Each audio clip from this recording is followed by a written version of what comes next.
Well, I would like to welcome you to another episode of Tailgate Cooking, and here we are in rural Schuyler County, Illinois, coming back to visit an old cemetery. So, seemed like a good place under this shade tree to set up our kitchen, and we're going to make beef and broccoli today. So first of all, we have some riced cauliflower, which is already cooking here in the Pathfinder cup.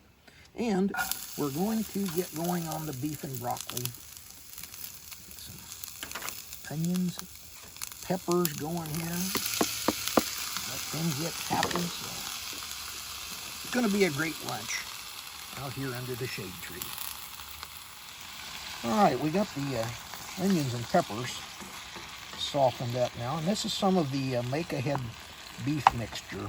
Basically what this was were some chunks of tenderized steak. And we fried those up with some beef bouillon, and then froze it for a few days in a container, and that serves as part of the ice coming out. And it cooks up quickly, does a good job. Okay, we wouldn't be beef and broccoli if we didn't add the broccoli, so let's go ahead and get that in the skillet. And this steams a little bit, so maybe just a touch of water, and then the lid, and then we'll let that soften that broccoli up a bit. Okay, we're getting things about done here. We'll take a look in at the riced cauliflower. And so we got that heated up in the Pathfinder stove and cup, and then over here we have the beef and broccoli. Let you get a close-up of that. And notice here that the sauce is bubbling away, thickening up. The broccoli's getting tenderized, and so we're just about ready.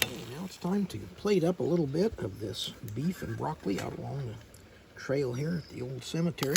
First of all, we'll have some of our rice, which is lower in Weight Watcher points and calories than regular rice, and it serves the purpose. It's a kind of a riced cauliflower.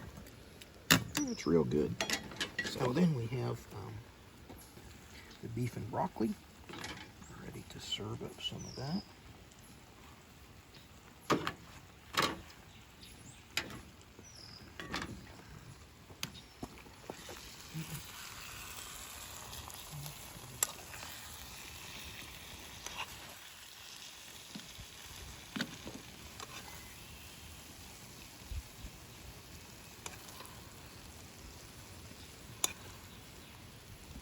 And there we have it. Well, thanks for joining me today for another session of Tailgate Cooking.